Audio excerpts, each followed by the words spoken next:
Mag-time check muna po tayo. 11:45 na po ng tanghali. So ngayong araw nga po ay magluluto na po ako ng lunch ko.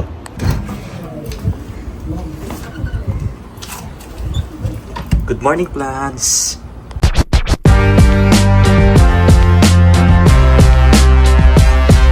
Update lang po sa ginawa kong leche flan kagabi, yung sa sinabi ko sa vlog ko.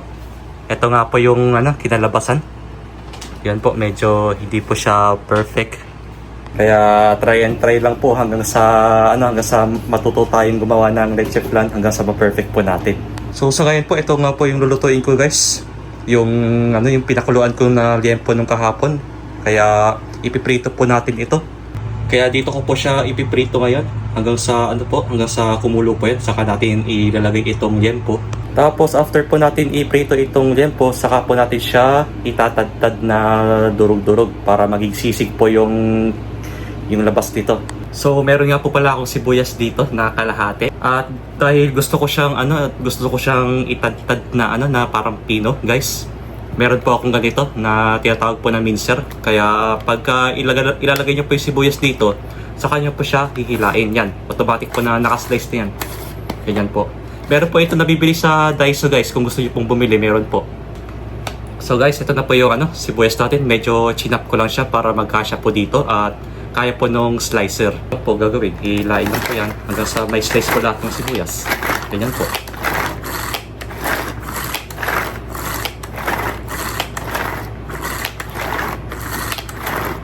Depende po yan kung gusto nyo pang hiwain hanggang sa maging pino. Yan po. Yan po, ito na po yung sibuyas natin ngayon. Medyo na po siya. Na-slice na po ng pino. Okay na po sa akin to, para po ito sa sisig natin, guys.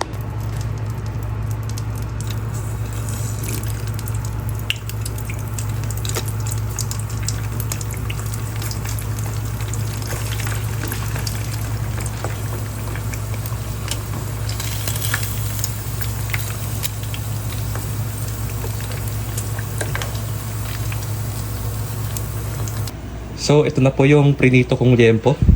At ang gagawin na lang natin dito ay tatadtarin na lang natin siya.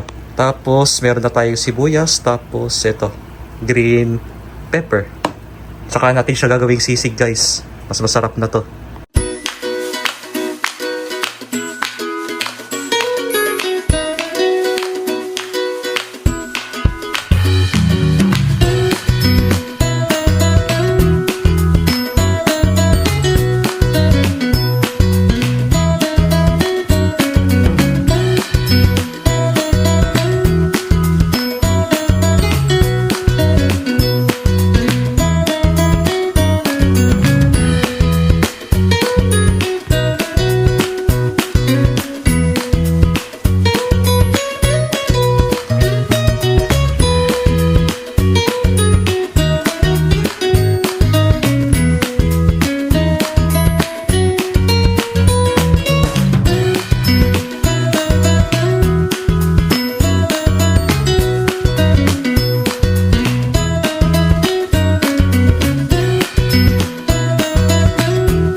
Okay guys, so ito na po yung sisig na niluto ko.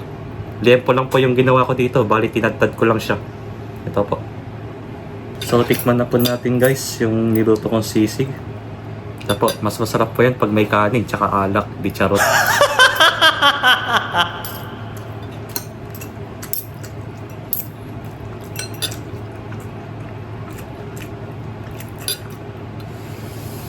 Approve! Ito po yung ginawa kong leche flan guys. Titikman po natin siya kung ano pong lasa.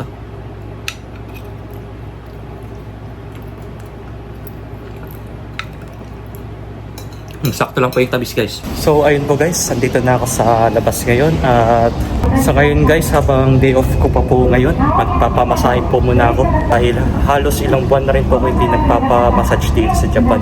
Kaya kailangan ko na po kasing magpamasahe dahil sumasakit na po yung, yung likod ko recently. Ano rin po kasi ito ng trabaho namin guys. Kaya ganun po, sumasakit na po yung mga katawan natin. Kaya naisipan ko na lang po magpamasahe muna. So, sa ngayon po, pasakay muna po tayo ng train guys. Yun po, sa wakas po, makakapag massage na rin po sa po mabawasan itong sakit ng katawan natin, lalo na po yung likod ko, tsaka yung dito sa may balikat, kaya sumasakit na po guys.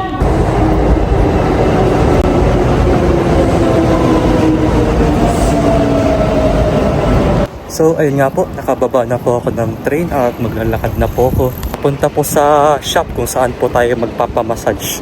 Bale, malapit lang naman po ito mula sa bahay namin, kaya sinakyan ko na po yung train para mas mabilis po. So actually guys, mula po sa bahay namin hanggang dito po ay nasa 15 minutes lang po yung biyahe kapag train po yung sasakyan ninyo. So ayun po, sa ngayon po, mainit pa rin po dito sa Japan at same weather pa rin po compare po nung kahapon.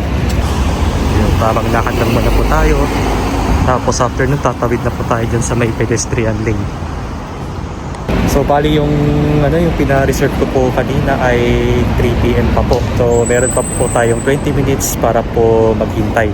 Ang maganda po dito guys, kung gusto niyo po magpa-reserve, gagawin niyo po yan through online. So ang maganda pa po, medyo nakabawas pa po ako ng bayaran dahil po meron po akong coupon na ginagamit guys. Yun po yung kagandahan dito guys, pag may pina-reserve po kayo na kunwari magpapagupit po kayo or magpapamassage, meron po silang coupon na ibibigay, which means malaking tulong po sa atin yan guys, dahil po medyo makakatipid po tayo nito.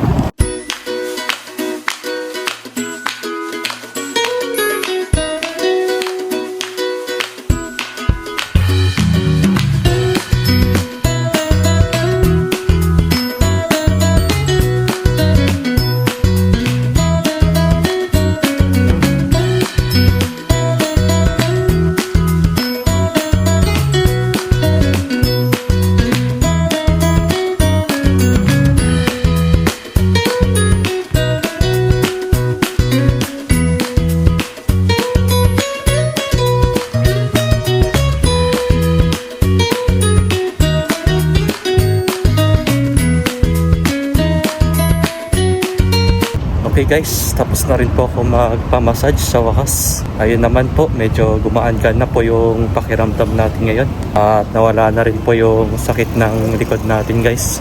Talagang thankful ako. At ready na po tayo bukas sa work. At wala na rin tayong nararamdamang sakit sa parte ng katawan natin.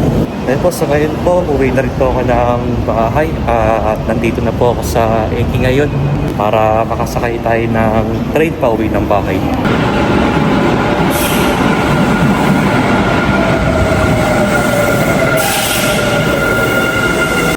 Okay guys, so ayun po, naka-uwi na po ako ng bahay at meron po akong bad news ngayon.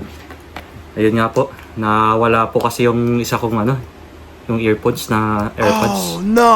Ang last po na gamit ko nito kanina, tinago ko pa po yung sa may bag ko kanina bago po ako nagpamasahe nung kanina. Tapos nung pauwi na po sana ako nun, tsaka gagamit po sana ako nitong AirPods na to. Pagkabukas ko, biglang nawala na po isang pair nito. So, ayun po, kaya medyo nalungkot po ako dahil dito. Ako nga pala ako umuwi kanina. Kaya bumili na rin po ako ng fries sa McDo. para may makakain po tayong merienda ngayon guys. So okay po, meron po akong delivery na nagaling sa Shein. Yan po.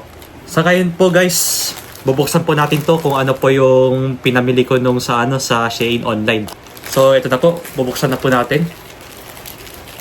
Dahil may pinamili po ako nung 4 days ago po I think.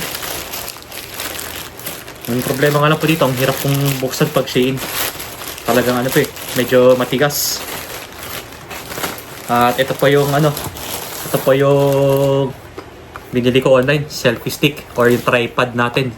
Gusto ko po kasing palitan na lang itong tripod para po mabago naman po. At ito po kasing tripod ko medyo nagagalaw-galaw na po. Kaya naisipan ko na lang pong bumili ulit ng bago. Medyo mura po kasi ito sa Shein eh. So bubuksan na po natin ito. White po yung binili ko eh. Ito nga po white. Color white na guys, na selfie stick. Yan po. Ang kagandahan po dito, meron na siyang button dito eh. Parang automatic na siyang pag isasalpak niyo pa yung cellphone niyo dito, tapos pwede niyo po i-play video. Para hindi na po kasi ako mahirapan na maghawak ng cellphone pag nagbo-vlog po ako. Kaya bumili na po ako nitong bago. Okay, ito na po ang bago stick na rin! So, ipapakita ko po sa inyo guys kung ano pong meron dito sa selfie stick na to. Siyempre, unang-una po, dito nyo po ilalagay yung cellphone nyo kung diba? Tsaka ang kagandahan dito, pag magbablog kayo sa madilim na lugar, pwede nyo naman buksan itong ilaw. Yan, ito po yung parang ilaw nya. Tapos, next naman po, meron po ang remote control. Ito po yung remote control nya guys. Pwede nyo po siyang tanggalin kung gusto nyo. Kung gusto nyo po ng ng malalayo na shots. Wait lang, tanggalin to. Ito po, pwede nyo po siyang tanggalin dito. Kung gusto nyo po, yan. Ito pa yung remote nya. Pwede nyo naman po siya ilagay na lang dito. Tapos, ayun po, kung gusto nyo lang na ganito lang. Kung gusto niyo pong mag-take shots or i-play yung video, i-long press nyo lang po ito. Tapos pagka umilaw na po ito, nyo lang po ito via Bluetooth. Tapos doon na po siya gagana guys. Pagka gusto niyo kunin, pindot-pindot lang. Hanggang sa i-turn off nyo, i-long press nyo lang po. Tapos pwede po siyang pwede pa siyang i-extend na hanggang lang po. Kung gusto niyo po ng mas malayong shots or malayong vlog, i-extend nyo lang po ito dahil may adjustable naman kasi siya. Dito naman po, tripod po ito. Pwede nyo po siyang gawing tripod kung gusto nyo. Ayan po. Maganda na po ito para sa akin, tsaka mura pa po. Ang na-amaze lang po ako na may siya dito na mayroon siyang ilaw. First time ko lang po siya nakita at bigla kong nakita tong pindutan na to. Kaya yung pinindot ko ito, bigla siyang umilaw. So, ayun po guys, hanggang dito na lang muna po tayo. At bago po ako magtapos, huwag niyo pong kakalimutan mag-like, comment, and subscribe sa aking YouTube channel. At hit nyo na rin po yung notification bell button para lagi kayong updated. So, maraming salamat po sa panonood. Ingat po kayo. At kita-kita na lang po ulit tayo sa next na vlog ko.